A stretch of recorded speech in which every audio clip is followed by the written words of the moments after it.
वाह, क्या आईपीओ है। वाह क्या आईपीओ है। खास पेशकश हमारी, जिसमें हम बात करते हैं आईपीओ की, इसमें हम बात करते हैं एफपीओ की, इसमें हम बात करते हैं एनएफओ की। और ठीक है, नाम भले ही आईपीओ से जुड़ा हुआ हो, लेकिन कोई भी इनिशियल ऑफर आता है उस पर जो है हम बातचीत करते हैं। उसमें ब्रोकर्स क्या कह रहे हैं, ग्रे मार्केट प्रीमियम क्या चल रहा है, एक्सपर्ट्स की क्या राय है, कंपनी के जो मैनेजमेंट है वो क्या कह रही है, इन तमाम चीज़ों को समेटने की कोशिश करते हैं। और कल जो है वोडाफोन आइडिया के एफपीओ को काफ़ी शानदार रिस्पांस देखने को मिला। शौर्य के पास चलते हैं एग्जैक्ट नंबर के लिए, क्या कुछ आंकड़े निकल करके आए हैं, लेकिन काफ़ी अच्छा रिस्पांस देखने को मिला। और इसी वजह से आज वोडाफोन आइडिया के शेयर में भी हम मोमेंटम बनता हुआ देख रहे हैं। शौर्य, आज से एक नया आईपीओ भी खुला है, उस पर भी बातचीत करेंगे, और एसएमई आईपीओ भी खुला हुआ है, उस पर भी बातचीत करेंगे। लेकिन सबसे पहले वोडाफोन आइडिया, ऐसी उम्मीद लग नहीं रही थी कि इतना ज़्यादा सब्सक्रिप्शन मिलेगा, लेकिन काफ़ी अच्छा रिस्पांस मिला जी। इसमें भी एक इंटरेस्टिंग पॉइंट देखिए, सबसे ज़्यादा सब्सक्रिप्शन कर रहा है क्यूआईबीज ने।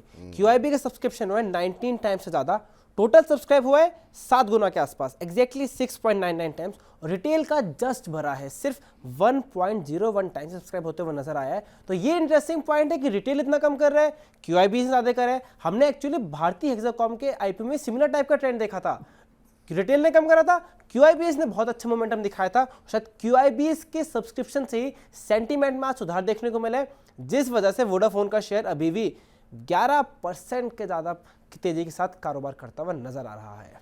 बिल्कुल, काफ़ी अच्छा मोमेंटम यहाँ पर देखने को मिल रहा है। करीब 14-15 रुपये के आसपास अब शेयर पहुँच गया है।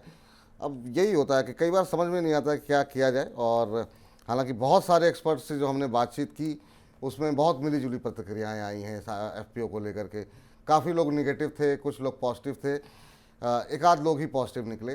संतोष सर, आपकी राय जानना चाहेंगे। बहुत लोगों ने मिस किया इस वोडाफोन आइडिया के शेयर को, क्योंकि राय लोगों को स्पष्ट मिल नहीं पाई। रिटेल हिस्सा उस तरीके से पार्टिसिपेशन नहीं देखने को मिला, लेकिन हमने देखा कि बड़े बड़े नाम इसमें शामिल होते हुए दिखाई दिए। उसमें जीक्यूजी पार्टनर्स है, उसमें और फिडेलिटी शामिल है, उसमें और भी भारत के विदेश के बहुत बड़े फंड मैनेजर जो हैं वो शामिल थे। आप कैसे देख रहे हैं सर ओवरऑल इस एफपीओ को, और रिटेल के लिए क्या कुछ संभावनाएं हैं, क्योंकि यहाँ पर रिटेल के पास ऊपर के भाव पे भी पड़े हुए हैं और नीचे के भाव पे भी पड़े हुए हैं। देखिए, पहली चीज़ की चूंकि कंपनी के पास कैश फ्लो मिसमैच था, हमने लास्ट टाइम भी बात किया था कि अगर आपके पास रिस्क एपेटाइट है तभी आप इसके आईपीओ को अप्लाई करें। अगर रिस्क एपेटाइट नहीं है तो आपको नहीं करना चाहिए, क्योंकि आपके सामने बहुत बेहतर बिजनेस अपॉर्चुनिटीज़ होती हैं जहां पर कि आपको पैसे लगाने चाहिए, और आपकी गाढ़ी कमाई के पैसे जो है किसी के बिजनेस टर्न अराउंड होंगे। एक फ्यूचरिस्टिक चीज़ है जिसमें कि पैसे आएंगे, फिर कंपनी जो है अपने इक्विपमेंट्स लेगी, कंपनी के पास जो कैश मिसमैच है उनको उधार जो है उस पर चुकता करेगी। तो ये सब चीज़ों की जद्दोजहद कंपनी में हो रही है। लेकिन ये कौन कर सकता है? डेफिनेटली जिनके पास पैसे ज़्यादा होंगे वही कर रहे हैं। और अगर आप देखें सब्सक्रिप्शन के आंकड़े भी वही कहते हैं कि रिटेल में म्यूटेड है, लेकिन अगर आप क्यूआईबी सेक्शन में देखें तो मोर देन 19 टाइम्स जो है उन्होंने सब्सक्राइब किया है, क्योंकि बिजनेस वो समझते होंगे शायद बेहतर तरीके से, और उसमें टर्न अराउंड देख रहे हैं कि शायद काफ़ी एबिटेबल है कि टर्न अराउंड कंपनी को हो जाए। और इसीलिए मैंने कहा था कि रिस्क का पैसा अगर आपके पास है तो आप जरूर लगा सकते हैं, नहीं तो रिटेल निवेशक हैं तो आपको दूरी रखनी चाहिए, क्योंकि टर्न अराउंड टाइम भी समय लगेगा। इक्विटी डाइल्यूशन 33% के करीब हो जाएगा इनका, तो वो पैसे कमाने में, कंपटीशन फेस करने में ये काफ़ी वक्त लग सकता है कंपनी को सुधरने में। लेकिन बड़े लोगों का पैसा बड़े दिनों के लिए आता है, और वो बेट करते हैं कि कंपनी टर्न अराउंड हो जाएगी। तो वो रिटेल निवेशकों के लिए शायद थोड़ा पेनफुल होता है, इसीलिए सलाह दी गई थी कि आपके पास रिस्कियर पैसे हों तो लगाएं आईपीओ में। ठीक, चलिए, तो आप लोग भी ज़्यादा निराश मत होइए कि मतलब जो है 2-4 रुपए चल गया तो बहुत लोगों को अफसोस होता होगा, या फिर टिप्पणियाँ आने लगी हैं थोड़ी बहुत, तो चलिए कोई बात नहीं। लेकिन इस बीच राजीव जी हैं और कह रहे हैं कि मेरी तरफ से विपुल जी और संतोष सर को हनुमान जयंती की ढेर सारी बधाइयाँ। आपको भी हनुमान जयंती की बहुत बहुत शुभकामनाएं, बहुत बहुत देशवासियों को शुभकामनाएं। राहुल चौरसिया जी कह रहे हैं 20 दिन से पूछ रहा हूँ मुक्का प्रोटीन के बारे में, चूँकि ये हमारा आईपीओ सेगमेंट है और हाल फिलहाल में ही मुक्का प्रोटीन की लिस्टिंग हुई है, तो एक सवाल ले लेते हैं सर यहाँ पे। मुक्का प्रोटीन को लेकर के क्या कुछ सलाह रहेगी? अब ये नहीं पता कि इन्होंने किस भाव पर लिए हैं, लेना चाह रहे हैं, ये नहीं लेना चाह रहे हैं, लेकिन ये है कि नाराज़गी इन्होंने जाहिर कर दी है, तो ज़रा इनकी नाराज़गी आप दूर कर दीजिए मुक्का प्रोटीन के बारे में। देखिए, मैंने एक बार पहले भी मना किया था कि चूंकि मैं एक प्योर वेजिटेरियन हूँ और मैं ऐसी किसी भी कंपनी पे सलाह देने से थोड़ा बचता हूँ जहाँ पर कि उनके कामकाज में डायरेक्ट नॉन वेज का जो है मिश्रण हो, और इस कंपनी में है उस तरह से। इसलिए मैंने पिछली मर्तबा भी अवॉइड किया था और इस बार भी बिल्कुल। अवॉइड करूंगा। चलिए, आज आपका दिन नहीं सही है सर, हैं, कोई बात नहीं। और पिछली बार तो मुझे और दूसरी चीज, हनुमान जयंती है आज, तो वो भी आओ, इसका भी ध्यान और रखें। ये आपने अच्छा कहा।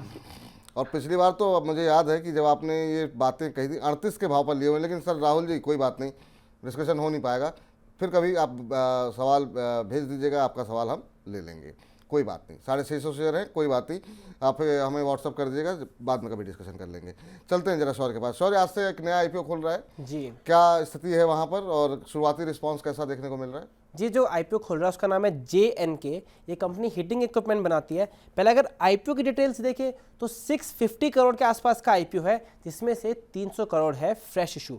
अब लेटेस्ट आंकड़ों के हिसाब से ये 19% भर चुका है, और ग्रे मार्केट में कंपनी को 25 रुपीज़ का GMP मिल रहा है 415 रुपीज़ के प्राइस बैंड पर, जो अराउंड 6% का प्रीमियम दे रहा है। अब अगर कंपनी के बिजनेस फंडामेंटल्स पर नजर डालें तो हीटिंग इक्विपमेंट बनाती है कंपनी रिफाइनर्स, पेट्रोकेमिकल्स, फर्टिलाइजर्स के लिए, और इंडिया में इसका 27% मार्केट शेयर है। अब कंपनी की प्रेजेंस है across the value chain, designing से लेकर मैन्युफैक्चरिंग, सप्लाइंग, इंस्टॉलिंग, और हमेशा लगातार कस्टमर साथ कोलैबोरेट करके बनाती है। इसीलिए कस्टमर से रिलेशंस भी अच्छे होते हैं, उन्होंने कंपेटिटिव एडवांटेज मिलता है, कस्टमर्स बने रहते हैं। कस्टमर्स की अगर बात करें तो भारत के बड़े बड़े नाम जैसे Indian oil corporation, Tata projects limited, राष्ट्रीय केमिकल्स एंड फर्टिलाइजर्स की कंपनियां इसके कस्टमर्स ऑलरेडी बनी हुई हैं। साथ ही साथ कंपनी काफी लंबे समय से बिजनेस में कारोबार कर रही है, इसका प्रूवन ट्रैक रिकॉर्ड है, तो काफी स्मूथली काम कर पाती है, जो नए प्लेयर्स के लिए मुश्किल होगा, और उसको कंपनी को कंपटीशन फेस करने में मदद मिलती है। और इसी वजह से कंपनी के फाइनेंशियल्स पर नजर डालें तो काफी तेज ग्रोथ हुई है।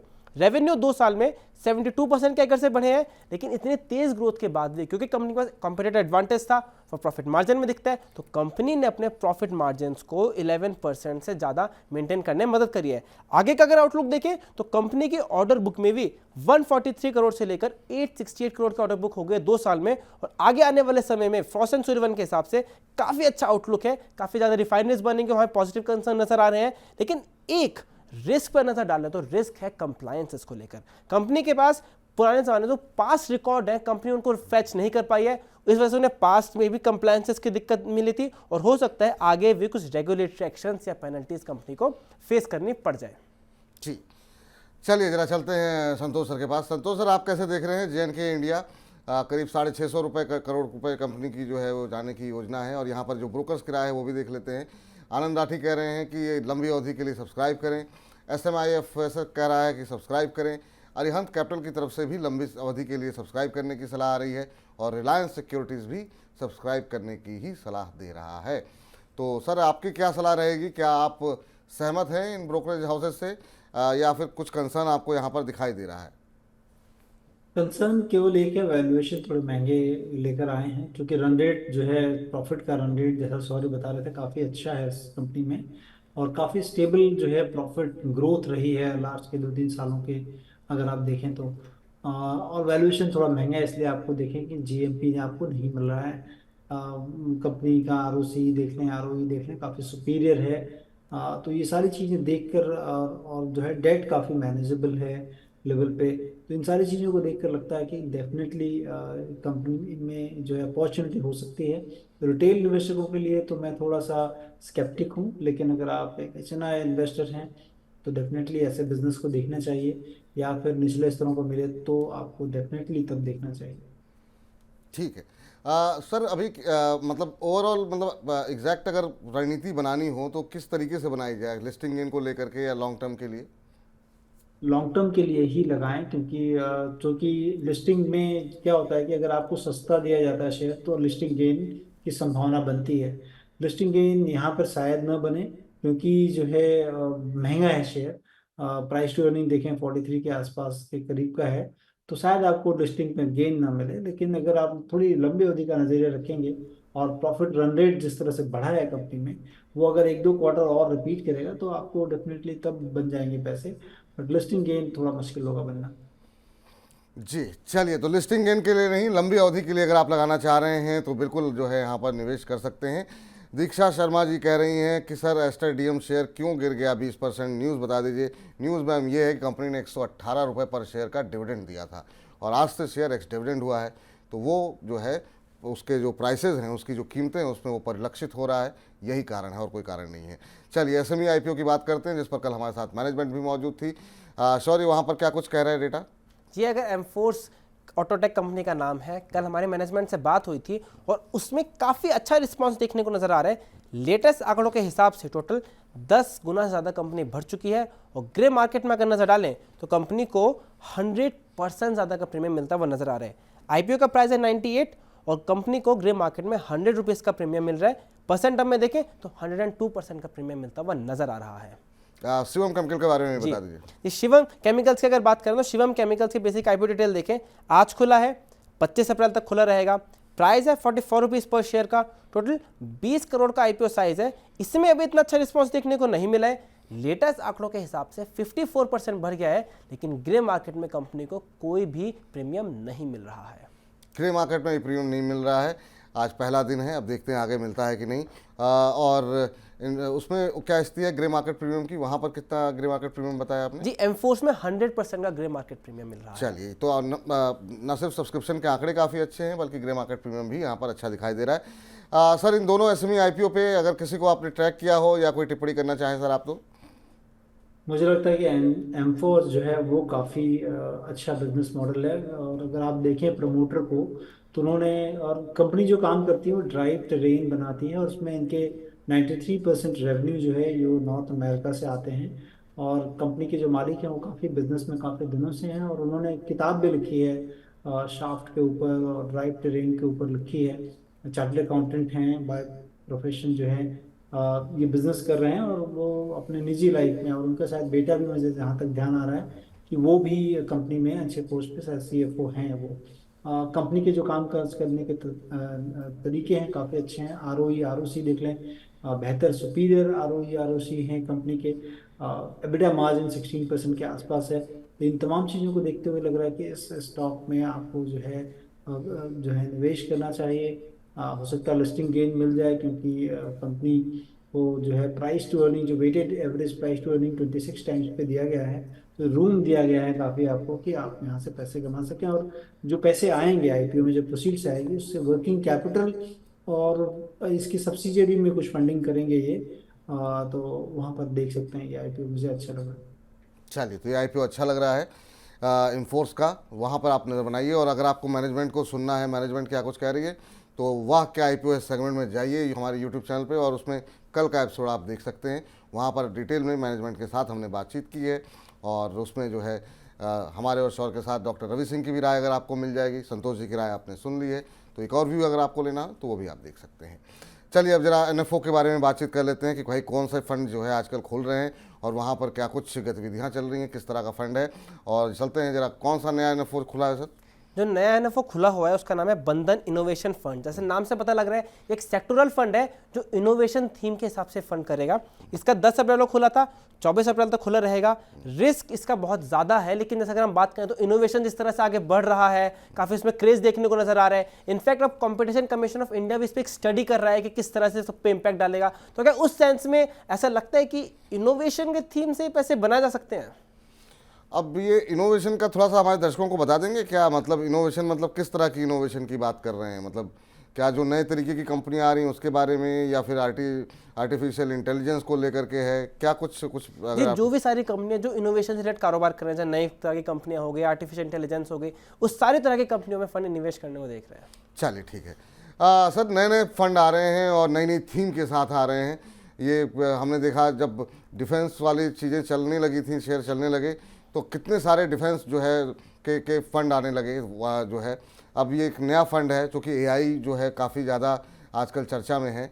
आप कैसे देख रहे हैं सर ये जो नए नए प्रोडक्ट जो है वो म्यूचुअल फंड की तरफ से लॉन्च किए जा रहे हैं?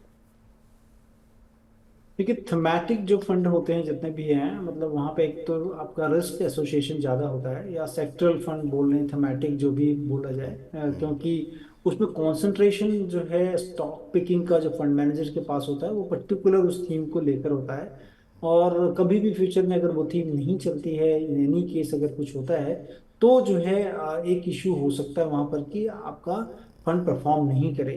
तो इस लिहाज से मुझे लगता है कि ये रिस्कियर जरूर होता है, लेकिन एट द सेम टाइम जहाँ रिस्क होता है वहीं रिवॉर्ड भी होते हैं। तो वो काफ़ी सजग होकर देखना चाहिए कि कंपनियां जो स्पेस में हैं कितनी महंगी हैं या किस प्राइस पर ट्रेड हो रही हैं, क्योंकि फंड मैनेजर उन्हीं सारी कंपनियों से स्टॉक को लेगा, लेकिन रिटर्न डेफिनेटली जो है ऐसे सेक्टर्स पे अगर राइटली प्लेस्ड होते हैं तो काफ़ी ज़्यादा होता है। चलिए, तो इस तरह के बहुत ज़्यादा विकल्प और हैं नहीं, 3-4 ही फंड हैं इस तरह के जो कि मतलब जो है इस क्षेत्र में काम कर रहे हैं। उसमें ऐसे पोटेंशियल का इनोवेशन फंड है, निपॉन इंडिया का इनोवेशन फंड है, यूटीआई का एक इनोवेशन फंड है। तो चलिए, ये 2-3 फंड ही हैं और इसमें एक नया फंड यहाँ पर बंधन ने भी इसमें लॉन्च मैं कर एक चीज ऐड करना चाहूंगा, इस हाँ। फंड ने जितनी कोशिश करा है थोड़ा डाइवर्सिफाई करने की। कंपनियों की बात करें तो जो लार्ज कैप, मिड कैप सब में निवेश करने लगे, sector wise auto, internet, fintech, speciality chemical से लेकर फार्मा सेक्टर की कंपनियों में निवेश करने को देख रहा है। चलिए, बहुत बहुत शुक्रिया। सॉरी, दुनिया भर की जानकारी आपने दे दी, SME IPO, main board IPO, FPO, NFO. तो शुक्रिया, धन्यवाद हमारे दर्शकों का ज्ञान बढ़ाने के लिए। तो फिलहाल वाह क्या आईपीओ है में इतना है। वाह क्या आईपीओ है।